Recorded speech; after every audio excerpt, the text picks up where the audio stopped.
If you've ever questioned the durability and timelessness of the gingham fabric in our lives, you're not going to want to miss this video series.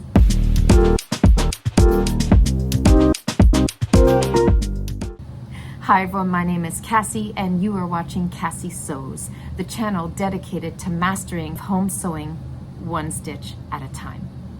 So join me in this series as each video I'm going to share with you a little bit about the gingham fabric, its history, its uses, its practicalities, everything you want to know. And along with that, I am going to be sharing with you the making of a gingham shirt dress, which is a very timeless staple piece to add to a wardrobe. In each video of this gingham dress series, I'm going to share with you some basics about gingham fabric. By the end of the dress series, not only will you see the finished gingham shirt dress that I'm making, but you will know a few basics about gingham fabric as well. So today, we're starting off with a simple introduction to gingham and how it's made. Gingham is a simple checked fabric. The fabric design is comprised of vertical and horizontal stripes of equal width woven together to make a checkerboard type pattern. Because the fabric is actually woven together and not just printed on the surface of the fabric, it produces a fabric that is completely reversible, meaning it's the same on each side. The advantage of this is this allows for the most economical use of the fabric when laying out a pattern. It's just another great reason to add some gingham to your wardrobe too. Gingham is a fabric typically made of cotton or a cotton blend and is generally intended towards casual fashion use or for home decor.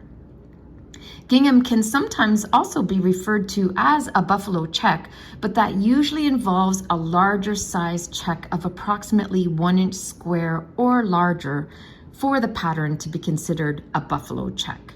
You'll also see people use quilting fabrics, white and 2 shades of a red or blue or whatever, to create a buffalo check that is just like gingham in a quilting design as well. So that's kind of cool, eh? Anyways, I will take a closer look at the fabrics of gingham in more detail in a future video. For today, suffice it to say that most gingham is made from cotton. Most ginghams are commonly used in colors such as red, blue, black, pink, yellow, green, and a soft purple. I will also discuss how the color of gingham and the size of check used can change the mood or the effect of a garment in a future video as well. And finally, gingham fabric is affordable to purchase and very durable for frequent use and washing. This is what makes it so popular. Gingham remains a constant in our lives that recurs every year, and with each passing decade and century, this is a fabric print and design that has truly stood the test of time. In my next video, we are going to take a closer look at how gingham is used both for clothing and home decor. But hey everyone, thanks for allowing me to share with you just a few basics about gingham today. And now what we're going to get on to next is the laying of the fabric and the cutting out of my gingham shirt dress. Today what we're going to be working on is Butterick pattern number B6333. This pattern does retail in Canada and USA for $19.95. You can see I got it in the discard sale bin for $3. I absolutely love doing that. I love a sale. It is actually box pleats. It's a little bit hard to tell from the diagram, but it is actually a box pleated skirt on all 3 of the views. So what I'm going to be doing with this is I'm going to be making view A, but I'm going to be adding the cap sleeve from view C, and then with whatever fabric I have, I'm going to lengthen this as much as possible. I'm going to make or purchase a belt instead of making the sash. The idea is to try and make something that looks a little more long and elegant so that I can get away with wearing it to the office. I have this here lovely gingham fabric. It's polyester, has a little bit of a sheen to it. Hopefully you can make out some of that in the lighting. Not exactly a taffeta, but it's got a swishiness to it. Similar, right? It's pretty fine gingham. I bought this white trim here that I'm going to tuck cording into and make some piping out of it, because buying the trim was on sale cheap because I have a Fabric Land membership, so I paid half price. And you know, all this measuring and cutting is done for me, so it's like a huge time saver. Now here's what I'm going to do. I've been recording some footage in which I was using this pattern. As you can see, not always, but oftentimes I can be quite resourceful and get patterns out of the sale bin and save a lot of money. Basically what we're looking at doing is this idea, all right, a shirt dress, but I'm going to use the sleeves, but I'm actually going to change out the skirt completely. And here's why. I have this old pattern, and this skirt is actually the length I want the dress to be. I have 3 1/3 or something like that meters of this fabric, and it's basically 60-inch wide. So I have quite a bit of this fabric, and I got it like $3 a meter or something. I cleaned up on that stuff. So anyways, basically what I'm going to do is I'm going to put, you know, this skirt onto this dress top so that I have a shirt dress, but then the skirt's going to have the kind of drape that I want it to have. Like, I don't want it to look bunchy at the waist, right? So this is what I've got here. Is I pulled out the skirt pieces of that pattern, and then here I have all those other bits I pre-cut. And basically this afternoon I'm going to cut this out. Hey everyone, so I just wanted to show you my logic, and what I've done here is this. So with this fabric here, I measured out the skirt pieces, which you can see the pattern has these arrows here. The skirt is meant to be cut on the bias, right? So it hangs off the hip. It is a more fitted style that way. I wanted that. I do have enough when I fold my almost 60-inch wide fabric, like the wide way, if you will. I have enough there for that.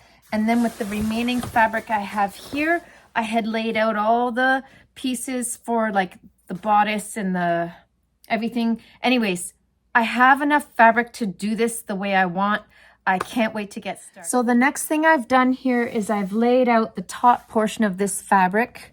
I've matched up my selvage edges, like edge to edge, as precise as I can.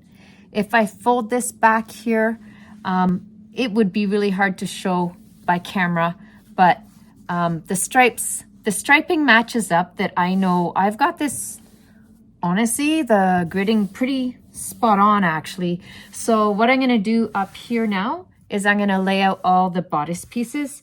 Let's do that next.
Dress, I have realized that I need lining fabric for the skirt, because this is going to end up being worn at the office, and as you can see, it's got a little bit of a sheen to it. And anyways, you know what, if you see the outline of your legs when you're at the beach or something, that's fine, but in the office, you know, it's supposed to look properly dressed. So this lining that I have is actually a soft white or an off white. It's not bright white. It's not perfect, but Sometimes the whole point of having a fabric stash is you don't have to go to the store. This is close enough. It will not take away from the look of the outfit, and I don't have to spend any new money. So I have all this lining fabric here, plus that I'm gonna cut out the lining for the skirt, and then I gotta cut out some interfacing, and we're gonna get busy sewing. So this is a video series where we are making a gingham shirt dress. What you can look forward to in each leg of the series is a little soundbite all about gingham for your knowledge bank. And in addition to that, I will be sharing with you how I made a gingham shirt dress to add to my wardrobe. So that's part 1 of making a gingham shirt dress. I'm so glad that you could tune in today. I'll see you next time with your needle and thread right here at Cassie Sews. Take care, guys. Bye.